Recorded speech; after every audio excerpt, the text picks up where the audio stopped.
La malédiction de l'arbre de la connaissance, c'est la prohibition de la parole. L'arbre de la connaissance, la pomme, etc. Et de cette prohibition de la parole, nous sommes menés, nous sommes conquis à quitter terre, la terre, mais écrit T-A-I-R-E. Et ça, c'est le roman L'Attaque. Et donc, je ferai un petit texte en descriptif qui est un peu dense, mais que je commente ici. Alors, pour quitter terre, on doit s'établir sur l'une, et l'apostrophe UNE, qui n'est pas la lune, mais qui est bien sûr, la lune est faite pour ça. Ce qu'on se dit de la lune, en tout cas, ce qu'on en pense. Et pour s'inscrire sur l'une, ou pour s'inscrire dans l'une, puisque c'est toute une, il y a même plus de terre, tout est dit, ça ne peut être signifiant, il peut y avoir une parole, un langage, un dialogue, que s'il y a des extraterrestres. La Lune est faite pour ça, si on peut dire. Elle est un petit peu extraterrestre, mais on a l'idée d'extraterrestres, on s'en fait des imaginations, et on se prive d'imaginer que les ectogènes valent tout à fait pour une bonne catégorie ou un bon type d'extraterrestre. Donc dans L'Attaque, le roman, on se met à réfléchir à la manière dont un ectogène ou l'ectogénie peut s'inscrire sur l'une au moyen ou par le fait accompli ou imposé de la technologie ectogène. Au demeurant, pour ceux qui n'y croient pas, on est en train de vider Fukushima. Alors les eaux terrestres, ainsi que les ventres et le plasma, etc., sont dans un état qui demanderont peut-être justement d'aller chercher de l'eau ailleurs.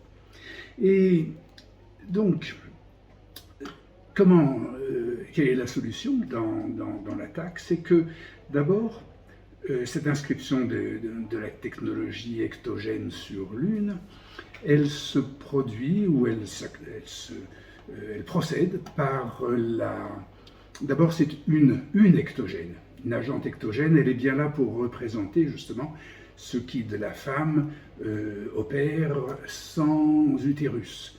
Et la castration ayant déjà été faite et théorisée et comprise, en tout cas en pratique, c'est le cas de le dire, chez l'homme, donc c'est la femme qui procède actuellement par l'équivalent, et donc c'est une agente féminine qui inscrit l'ectogénie, donc une ectogène, dans l'une. Et la médecine nous apprend, ou nous enjoint, en tout cas l'hippocratisme, indique que le rôle de la médecine en cela, c'est de conserver l'humanité.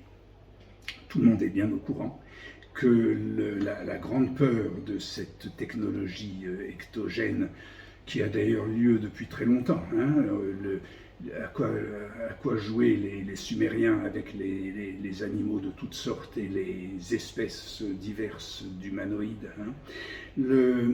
Quoi qu'il en soit, la médecine actuellement doit garder, sa mission, c'est de garder l'humanité dans cette éventuelle évolution ectogénique.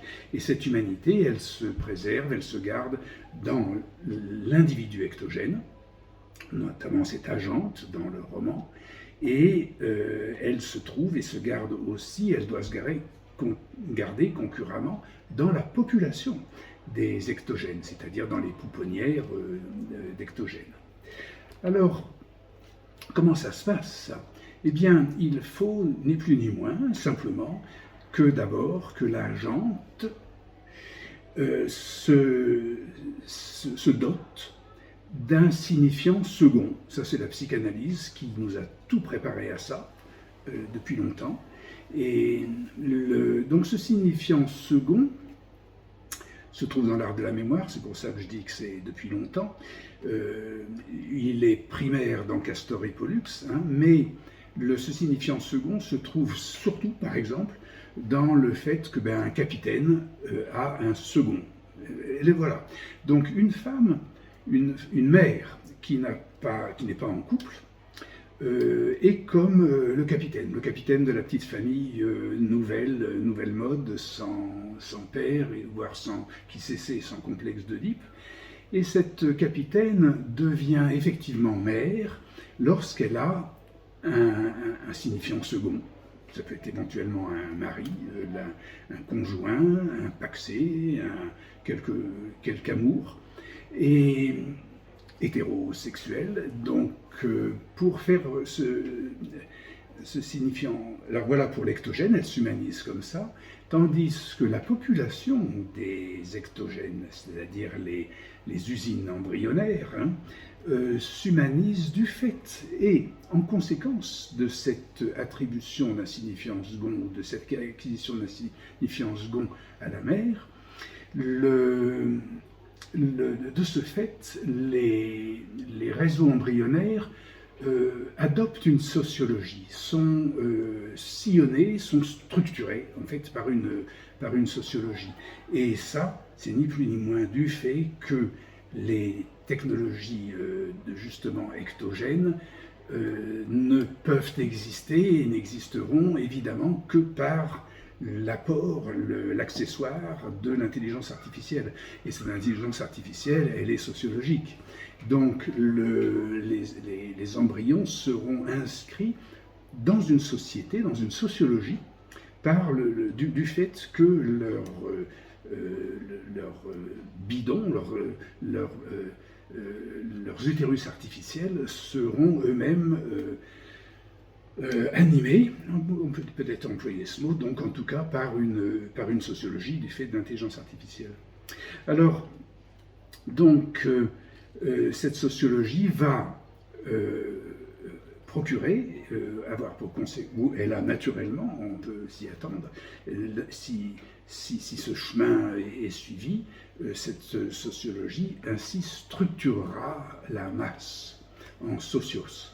Hein. Donc ça veut dire que ces populations embryonnaires seront structurées. Et j'emploie le mot structuré comme quelque chose d'une certaine valeur qui s'appelle la culture. Hein. C'est le sens qu'on a employé dernièrement au mot de structure.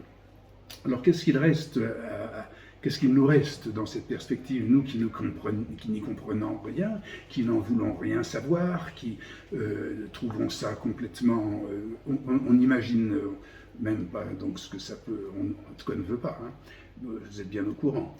Donc, en voyant cela, qu'est-ce qui reste à faire, puisqu'il n'y a rien d'autre que de se laisser aller dans l'obligation des choses, au point où on en est.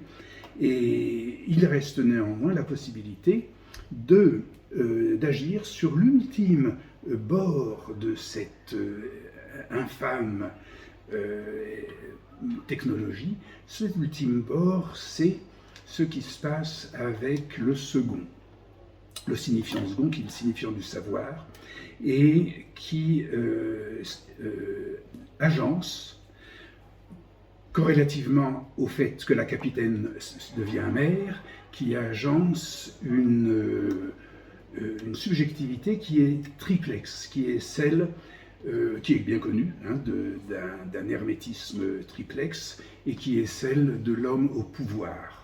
Et par conséquent, c'est principalement là où nous pouvons agir du peu de notre faible conscience des choses, voire de notre aberration des choses, nous pouvons agir par l'analyse de l'homme au pouvoir. Et ça, c'est particulièrement en pratique, on le voit très bien, c'est la psychohistoire qui fait ça.